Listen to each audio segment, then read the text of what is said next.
Hello, hello. Welcome back to the Story Darlings podcast. I'm Sandra. And I'm Tara. And today we don't have Jess because we're not No. talking about Spark of the Everflame. It's kind of weird. Yeah, it feels weird, but also we still don't know when the fourth one is coming out, right? No, we do not. So we don't know when we'll have Jess back. It's been, by the time this episode comes out, 2 or 3 weeks since we recorded book 3 for that series, and Penn Cole still hasn't thrown us a bone, so woohoo. But what are we talking about today? We are talking about a book that Sandra has been telling me about for a very, very long time. So some of you may have already read it. The Hurricane Wars by Thea Guanzon? How do you say her last? Guanzon. Guanzon? Okay. I was like, I don't even know how to say this last name. I need to confirm her first name too because I've heard it Thea. Oh. But I was pronouncing it Thea. Okay. So, I mean, it's pretty. Yeah. Okay, well, I may have mispronounced both of her names. Sorry.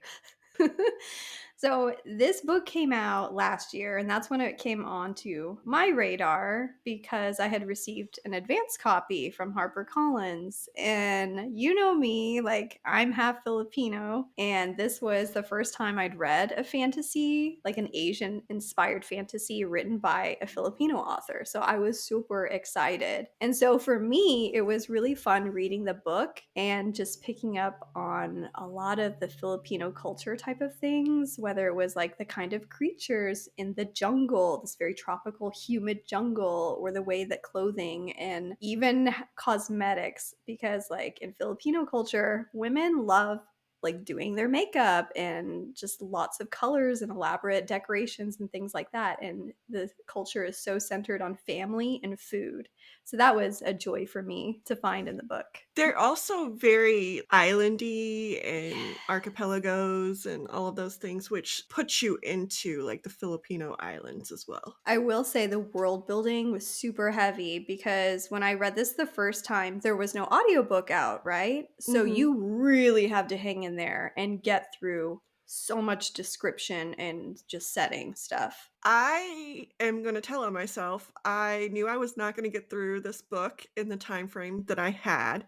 And so I went ahead and did not torture myself for the first 5 chapters and then buy the audio. I just bought the audio. I did not feel the world building like I normally do. So maybe I'm just a slow reader and that's my problem. Maybe it's not the book's fault because I did not feel it. Like a slow reader and just getting caught up in all of the description stuff. Yeah. So maybe it's my fault and it's not the book's fault when I've been complaining about world building. It's me because I did not feel the world building the same in this when I just listened to it. It felt like I was in it, you know? I did like the audiobook, and I looked into the voice actor for it, and she is like Filipino and Irish or whatever is her background, so she's mixed too. So I liked her, but there were a couple of the voices that she did that I'm like, this is just taking me right out of it. Like, I think it was the grandma's voice because she tries to make her sound so old. I'm like, oh no, I can't do that one. That one just and some of the guy voices too. Yes. Yes. This book was interesting because it's pitched as enemies to lovers, which it 110% definitely is. Like they're still pretty much enemies by the end of the book. Yeah, that's what I'm saying. It's not to lovers yet. It's still enemies. There was so many just spatting moments between them. Like you could feel the hatred. I wish I could pull up the text message that you sent me yesterday because I will pull it up. I will Okay. pull it up because I sent Sandra as I was reading this because, enemies to lovers, you would assume lovers come in at some point, right? Yeah. There's this every time you think you're going to get a spicy part, they're finally going to, they just start fighting and you're like, wait a minute, no. But then 7 minutes for me to the end of the book, because I was reading it 2.5 to 3 or whatever fast, you finally get some spice and then they go right back to fighting and I'm like, are you kidding me right now? But yes, I sent Sandra a text the first text I sent her was that there was some major daddy drama in this book too, but then we figure out it's like the whole family drama. But then the next one that I sent her is this is going to be one hot hate fuck. And it never happened. So I'm hopeful because there is a second book in the series, right? Like Monsoon Rising or something like that. Yes. Maybe we'll get some hot hate fucking going on in the next book because Will we? we didn't get it in this one, but there's got to be, if it is enemies to lovers, there's got to be a lovers part, right? Yeah, it's all enemies and it's all slow burn. Maybe I'm a little jaded now because we got that Pen Cole treatment. I Yeah. mean, in the Spark of the Everflame, the Kindred's Curse series, this woman waited 3 whole books to give us finally their Some. scene at the very end of book 3. I'm like, surely that's not going to happen with the Hurricane Wars this Well, series. and for this one, I'm like, you guys could just communicate. Just communicate. And you would not be enemies anymore. Like just talk. How old is Taliesin supposed to be? Like 20? Is I that how think old she so. is? And he's like a 19. little bit older. I think she went missing, or there was 19 years that she was gone, and I think she went missing Okay. when she was not a baby, but like young. You definitely get the impression that they're super young, and then you find out that they're both virgins, like they hadn't even kissed each other, and so Or anyone else. no one else. So like at the end when you finally get stuff, there's like teeth clashing and awkwardness, and they just don't know how to handle it. Have you watched the Shadow and Bone series on Netflix? Did you watch that? I watched, I think, a little bit of that. With Alina, her light powers, and Darkling, Uh-huh. Ben Barnes. This reminded Oh. me of like an adult, like Shadow and Light type of thing with the magic system in a way, because you have the main protagonist who's a soldier in this war and she's a light weaver, and then you have her enemy, the Night Prince, right? Shadows. So is his dad also a shadow daddy, but not a good one? Yes. So when Okay. you texted me last night and you're like, "Oh, we have daddy issues in this," I'm like, "What kind of daddy is she talking about? Is she talking about shadow daddies?" No, I was not. But because there's some like play on the moms. Like I feel like there's something with his mom, the way she disappeared and the way she left and things. I think we're gonna see her again, right? Yes. And then there's something to do with Talison's mom that I think we're gonna see her again too. I don't think she actually died. With the way like there's still that like dream and her feeling like she was going to see her mom again. Yeah. I'm wondering if there's something to do with like the dark and light sides of their mom too. Uh-huh. So the countries, like on that topic, so you have Taliesin, who is a soldier in this Sardovian Allfold, like this country, and their symbol is the phoenix. And then you have Alaric, is that how you say it? Alaric? From the Night Empire or Keseth. And then you hear this mention of the Dawn Isles, which is where his mother is from. But you learn like it's her Talison's family that has this light power too. So it just makes you wonder. I'm like, is there some kind of connection? Are you Like right? Like, where's her mom from? yeah, I think her mom. Because they mention her going back to the place she's from, and that is what then started the war in Navarine or whatever. Nenevar. Nineveh, because her mom went back to help her home. Mm-hmm. And then Yeah. they're the ones who attacked the Night Kingdom and killed his grandpa, which I feel like there's a lot of propaganda with that. Like, I don't know that that's actually what happened. You know what I'm saying? Yeah. Did you get with his father and how his father would like call in to talk to him and stuff? Did you get the whole Raylo fanfic kind of origins, like that kind of vibe from this book? No, I got like, what is it that, like, okay, I don't remember what movie this is, but they used the blood, or maybe it was a TV show. Maybe it was Supernatural, where they used the blood to like call like people, right? Yeah, they like Ruby the drink. demon. Yes. Yeah. So like I got that, and then also like Adam's family. You know how they like the mom used to call like the grandmother or whatever. I don't know. I didn't want to take his dad very seriously. Like I did not like him, and so he was just grumpy seems puss. creepy. And Creepy? also like he's just a bad guy. I don't think that there's any redeeming him at this point. No, and he's poisoned Alaric so much against his mom. Like every time Alaric was just talking smack about his mom, but then anytime he would recall some little piece of a memory, Yeah. she's like, "Come with me." Like she didn't She just abandon him. There, she yeah, had a she good loved him, reason. but I feel like it was the dad was powerful, and so she couldn't force that. But I would like to hear more about her backstory because I'm wondering if both moms are from the same place. Ooh, yeah. And that's why their magic can work together because he's got a little bit of himself, you know?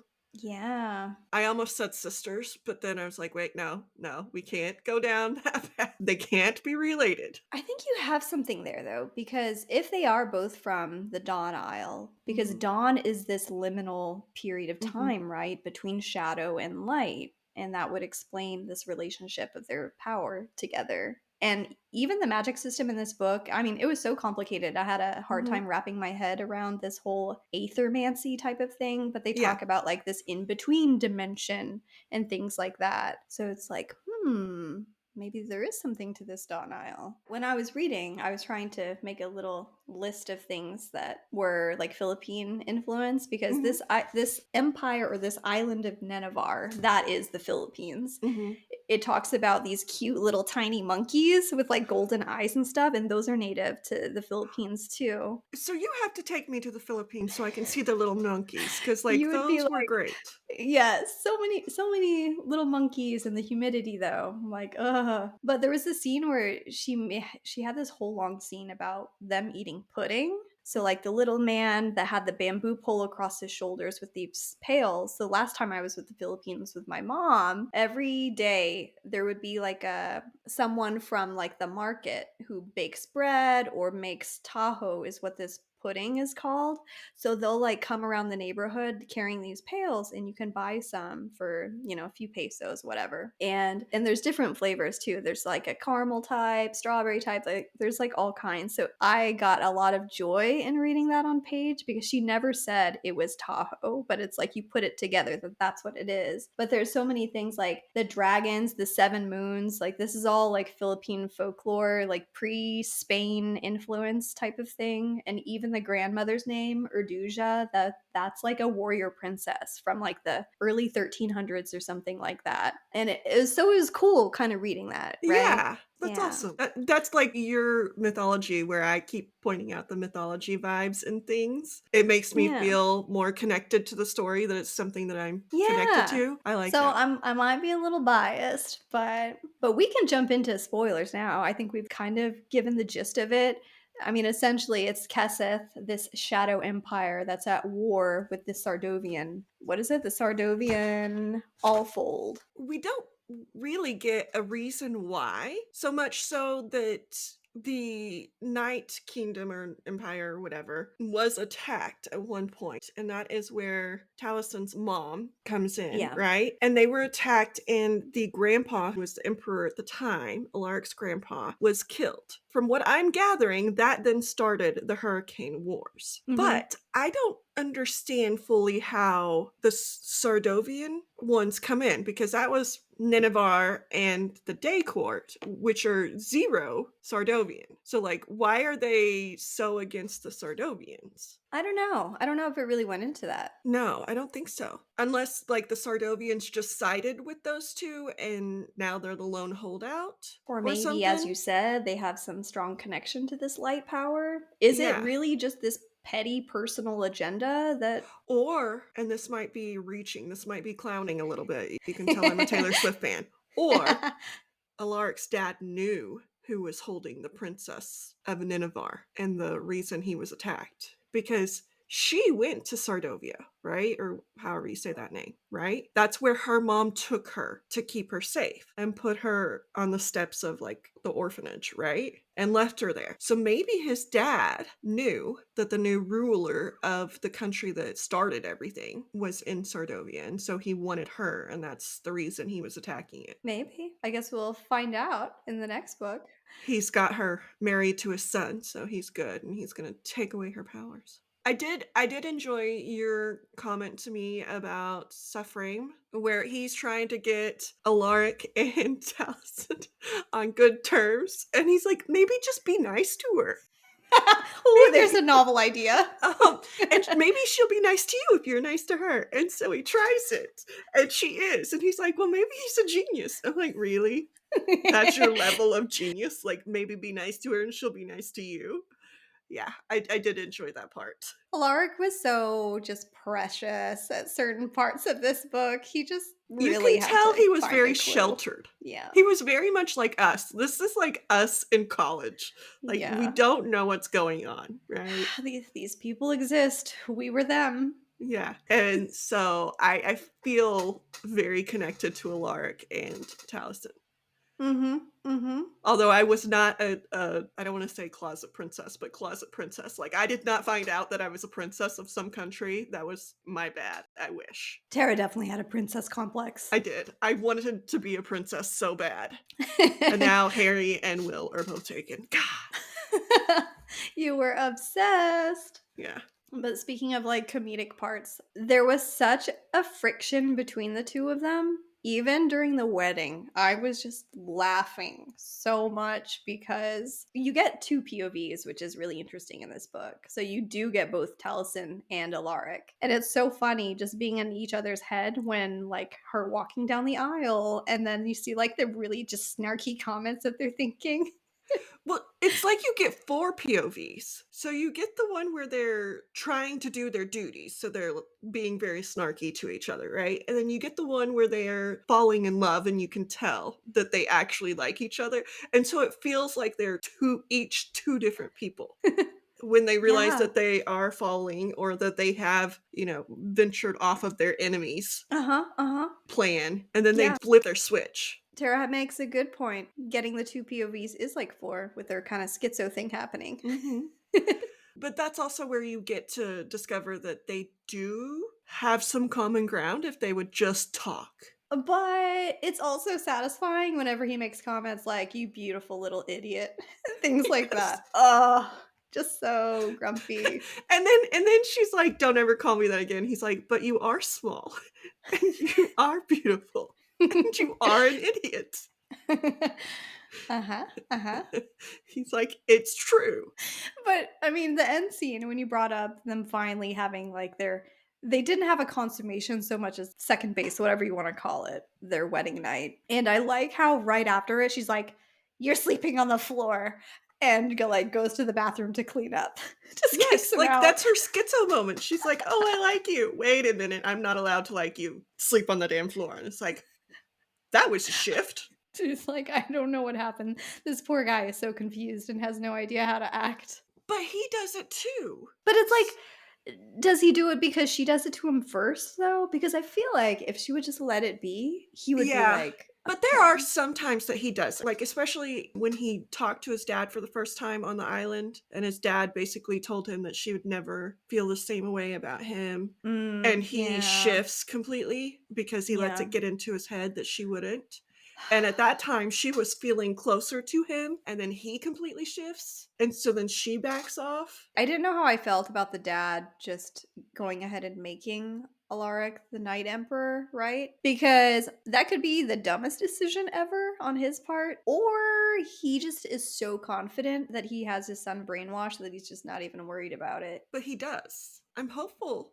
that a lark is coming out of that, but right now, he does have him brainwashed. And it's quite clear that the father abuses Alaric and Mhm. still to this day punishes him. And you get a lot of Alaric's kind of internal fear about, oh, what's he going to do to me now when I go back because I'm blowing him off? And then his father makes comments like, oh, we'll mete out your punishment as Yeah. appropriate upon your return.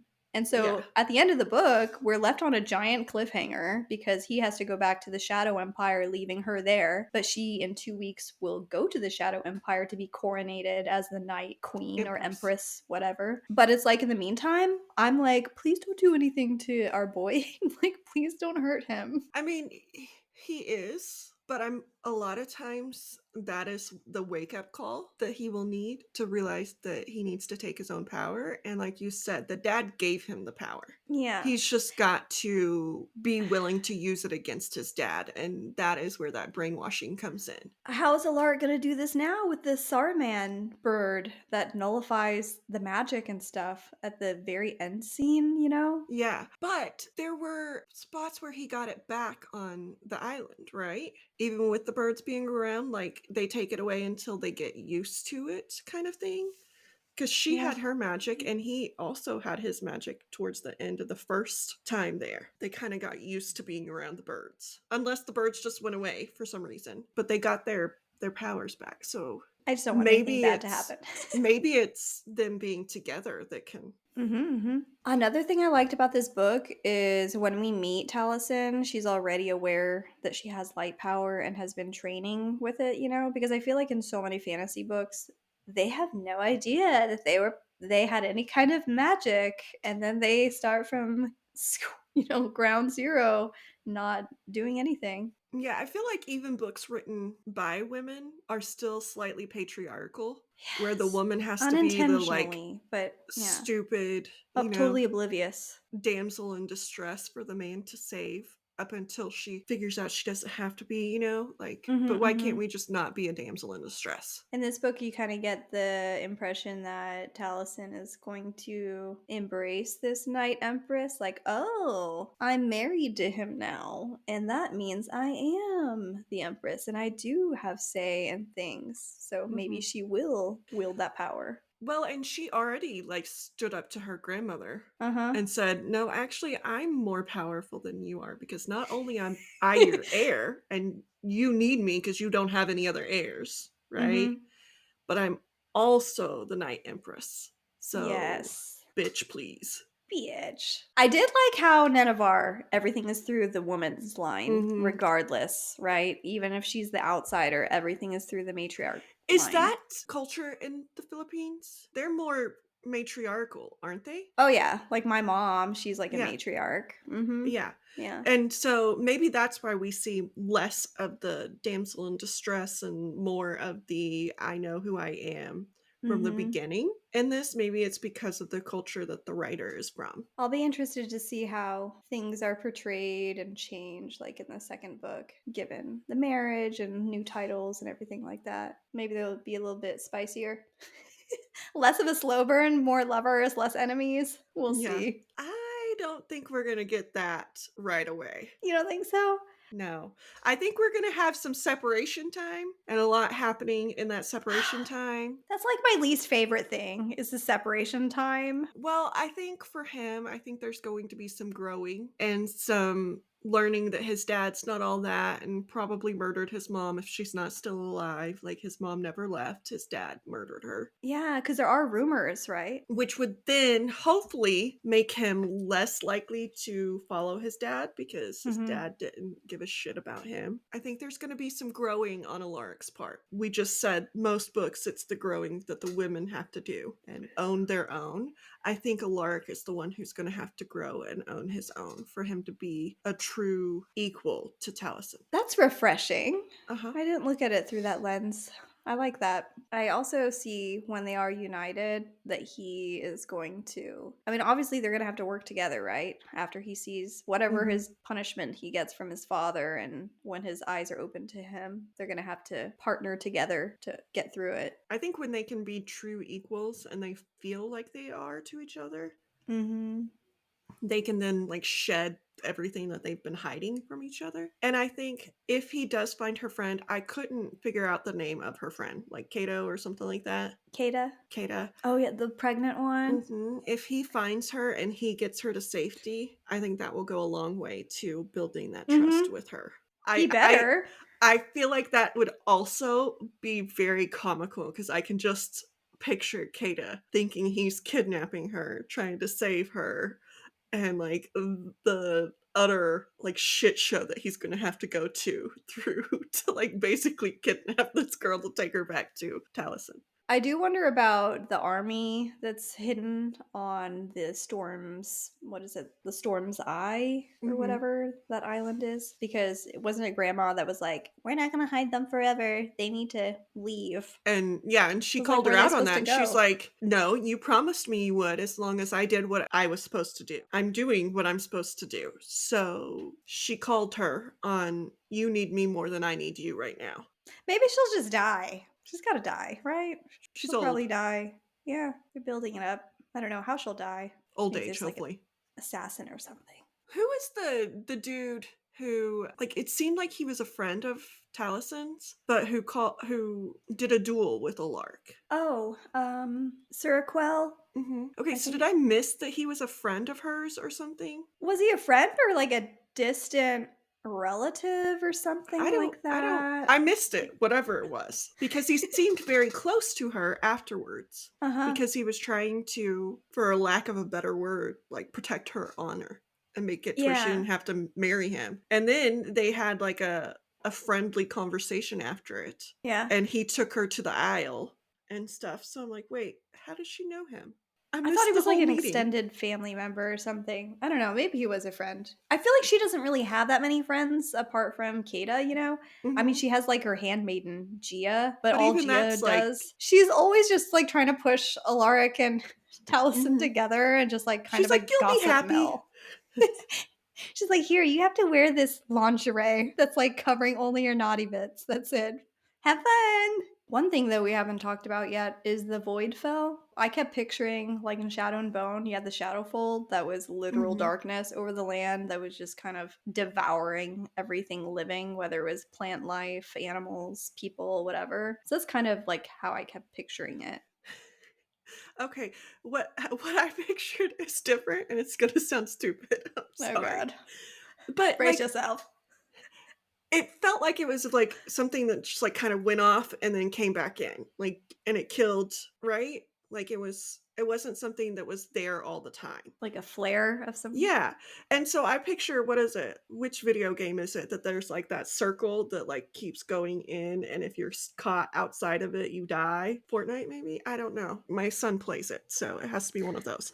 But I pictured that, but in reverse. So, like, the circle is the fell, Mm. and everything inside of it Maybe. dies.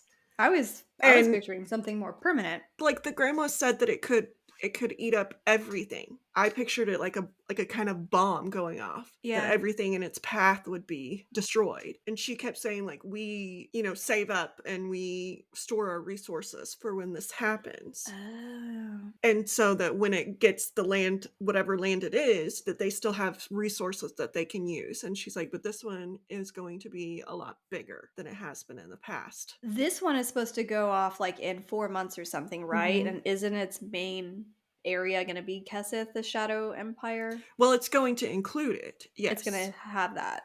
And Okay. so that's where she pulls him in, or so she says. That's how she pulls him in, is both kingdoms need to work together to stop this, or we're both going to be destroyed. And she's Mm. like, whereas we save up our resources, you don't, which may or may not have been a stupid thing for her to say, because they have an army, they can attack you. They don't necessarily need to save resources. They just need to be stronger than the person that did. Right? And we've seen they've been kicking y'all's butts for years. Like, you guys are like guerrilla tactics over here. Yeah, Neverine, or I still don't. Nenevar. Nineveh, Neverine, okay. Nineveh, all same letters, okay? Just playing, switch the letters around.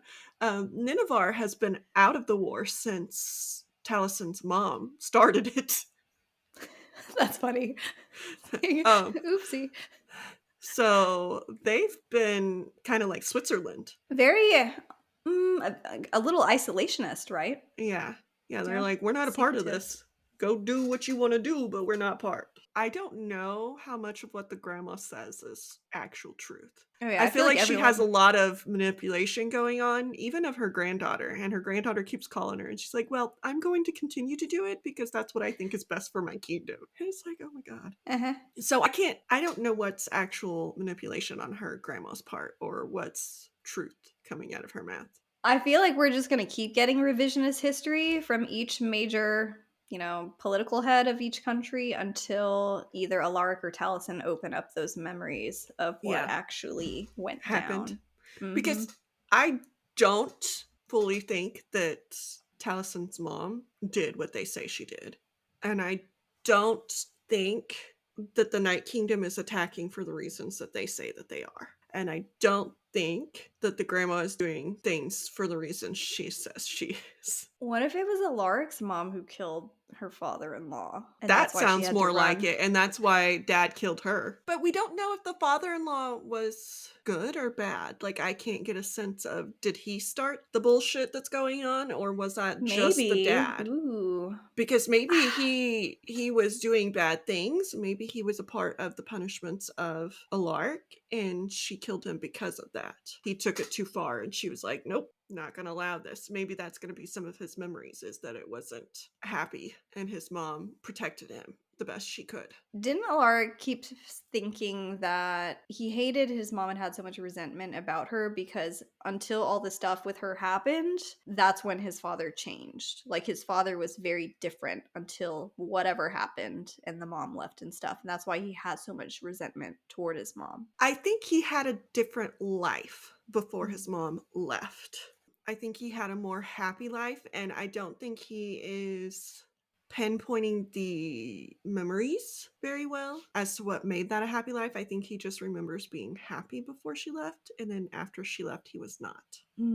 This is gonna be like Trial of the Sun Queen, where we're gonna need some chapters of like flashbacks to fill in all the gaps so that we know what Yes. the fuck happened in the Yes. past. We I need that think much. I think it's going to be very much that it was not happy on his dad's side. His mom was keeping it as good as she could. Mm-hmm. And I don't think his mom left of her own accord. Poor mama's in this book. Maybe she was trying to, and that's where he got the memory of her come with me, but I don't think she left of her own accord. One thing I hope does not happen in this series is I hope no dragons are killed. Because when they hurt that one dragon and had to dive into the sea, I was so upset. I was like, don't Yes. touch the sacred dragons. But there are only 7 of them. Is that how many there are? Well, you said something about 7 dragons. Oh, the seven moons. 7 moons. Okay, never mind. Yeah. I thought it was dragons. Okay, that makes Seven more moons, sense. and there was like a dragon god that ate all but one of them. That's why we have the one. And then at some point one tries to come back out and he eats it again or something like that. Is that what I read in that story? I don't know if it was, yeah. But I do like looking at the cover and you see like the, all of the moons. And then if you flip it upside down, Ah, there's Alaric in his wolf mask. hold it up again. I want to see this closer. Okay. And you So have the what are the airships. red moons? I don't know. I don't know if it was just a design thing they did because here's the seven. Yeah. Maybe it's just, I don't Maybe know. it's something that we don't know of yet. Because they do keep mentioning like the eclipses and special events, and that's how they're able to do their powers and stuff. So maybe the red moons are those special ones. And then yeah, the ship. And then that little like the top section with like the yellow on the top Yeah. left, maybe. My top left up there, that looks very much like a little dragon, like the Asian Oh, like a little versions of worm dragons, you worm know? dragon. Yeah. I like the inside because you have like Oh, the that's major beautiful. countries over here, and then you have each of the different magics that there are. So like the light weaver, Oh, I the could have used that. to help remember, and then the little That's island gorgeous where too. they're being spirited away. I think this is the Barnes and Noble edition. And then you got like Thea Guanzon's initials here. So Yeah, I like yeah, that. all of Okay. the editions I've seen of this book are so pretty, especially the UK editions. They get prettiest everything. Those people. I should have looked while I was over there for some of these books. I didn't. I looked in Italy for Throne of Glass, but that was it. Because I got the whole series of Throne of Glass and I couldn't figure out how I was getting it home. So I had to stop looking for books. Okay, so in Italy, did they have the Italian versions or like the UK English The versions or UK, both? like, they were in English. So they're the European editions. But they Oh. say Italy on them. I love looking at other countries' Yeah. versions of our books. Yeah. They always get the prettiest ones, so good. Well, and this one, I like it a lot better than the US ones because it's like black and white with just a little color on it. Uh-huh. It's got a nice juxtaposition on color. I don't know if you've seen the cover for A Monsoon Rising, but it's very similar to this, except I think the color scheme is like red and silver. So it's Oh. very, very striking as well. Well, So that one comes out December 10th. and that is that blue or purplish blue? This here, Uh-huh. it's purple. Okay. Because purple is usually like the color of royalty. And so I'm wondering if we're going to find out that the colors for them are red and gold for her.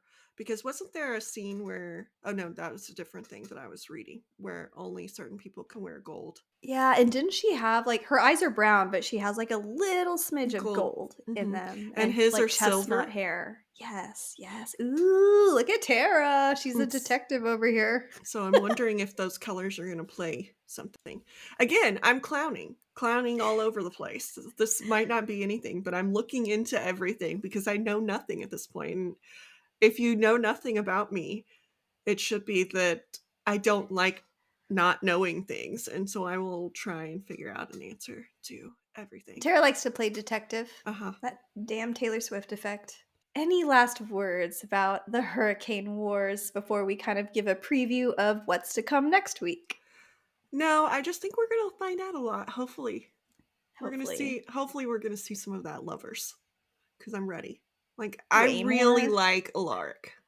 I do too. Although He's just so. he's I'm having trouble with Alaric because he feels so much like a little boy. Mm. Like he gives off little boy vibes, and so I'm having a hard time differentiating like his personality with his full man bod, right? Like his age. Because I he mean, gives the. off young vibes. He gives off very pedophilia, if you like him, vibes. Okay, but in defense of this, right? I do see the Raylo fanfic stuff because if you think of Kylo Ren's Yeah. character, he's a giant, petulant child, right? Yes. And Yes. that's kind of. Okay, is that a real thing with this? Is it a Raylo fanfic? Yeah, so Theo was writing Raylo fanfic, and someone was like, "Hey, you need to turn this into like an actual adult fantasy book and stuff." And so she did a bunch of major changes to the story and characters and everything, and it kind of morphed into something else. But it was originally inspired by that dynamic between Ray and Kylo Ren. Okay. Okay. So if you think about like this whole size difference, and she's just like, "You're a giant," and he's like, "Oh, you're a tiny person." Okay, I can also see the Uh-huh. snark because I Mm-hmm. really love Kylo's snark Mhm. too. Mhm. I do too. So that's the only thing that's like not crossing the pedo line for me. Okay, so now I'm like thinking about the Raylo stuff because okay, so hear me out. Kylo's mom is gone a lot. She is a part of the resistance, which and this would be the Sardovian whatever, right? Mhm. He has not met the leader of the Sardovian thing because she's been on this island hiding. What's her name? Starts with a B. Is it Vela? I don't. Maybe I don't know. It sounds way different when you're listening to it 3 times speed. So maybe yes. Um, Ray, Ooh. like Kylo's mom is Princess Leia, right? So the leader of the resistance. His dad is Han Solo, so that doesn't really fit in with his dad being like horrible. But his grandpa was killed by the resistance. And the light people are the Jedis that they thought that they got rid of, but there's still one left in Rey and Luke, but and then the dark side is his grandpa's power. And really the guy that like raised Kylo after he left Luke's like training camp because he wanted to turn dark is what was his name, like the Sith Lord or whatever, the old icky dude that Kylo Mm. then like impales and cuts in half. Maybe he kills his dad. Tara's so hopeful here. Okay, okay, I can see it. Right? It's not perfect like one for one, but you definitely see the influence. Anywho. Okay, yeah, and sorry, I'm now, like, really like, I thought that that was just, like, a offhanded comment. I didn't realize that this was actually, like, based on it because, yeah, Ray's parents like, I fully thought Ray's parents were something, and the going theory is that they were Palpatines. So, like, the guy that was raising Kylo, his children were actually or his daughter or whatever was actually Ray's dad and mom. Oh. Maybe we're gonna see something like that, that the bad guy is a part of his mom's lineage or her mom's lineage. I guess we'll see in A Monsoon Rising coming Yeah. out December 10th. And we will have an episode for you on that too. Yes. Hopefully on the Speaking 10th. speaking of which, so our next episode will be on Tale of the Heart Queen, right? Yes, by Nisha Tooley. Which is book 4, 3, 4? Okay. Can't remember how many of those books I've read. In the, Heart Queen saga, I think it has a different name. So we'll have Oh. to, like, remember what happened in those books because 'cause it's been a little while since we've read those, right? Hey, we have like 3 episodes that we've recorded on it. Just Yeah, just listen go double back and speed, triple listen to speed. those, to get caught back up because it's been a little while. I can't remember who the characters are in that book, but we are going to talk about it the next time. And get pulled back into the world of the Heart Queen. And Yes, 4th then, and final. yes, and then we will talk about Monsoon Rising, which comes out, like Sandra said, on December 10th. So we will talk shortly after or on December 10th because we've got an advanced reader copy of that. So we need to get on that. Yes, we have a couple advanced reader copies that we've been sitting on for literal months, and we've just had too much on our plate right now. So November 26th, look out for Tale of the Heart Queen, December 10th ish, thereabouts, A Monsoon Rising. And then Tara and I are going to enjoy a nice little holiday reprieve until Fourth Wing 3 comes out. Onyx Storm Yay! See what happens with Zayden. is a So little, excited. yeah. And Darna, Oh, I Sigale. love Andarna I so know you much. adore her. I can't wait to get back into that world with Violet and all of them. My daughter got me a little, like, Oh, dragon because I loved Aunt Darna so much, and so I was talking about this gold dragon. Obviously, this is a little golden orange dragon, but she's like, "It's yeah. okay. Like, here you go." So, she got me a little That's so dragon that's living cute. on my desk. Very thoughtful of her. So we hope you enjoyed our discussion of the Hurricane Wars by Thea Guanzon. And until next week. Oh, if you haven't liked and subscribed to the channel, reviewed us on Spotify or Apple Podcasts, doing so would help so much. We appreciate it. But even listening is just very much appreciated by us. So thank you. Until next week, we will see you soon. Bye. Bye.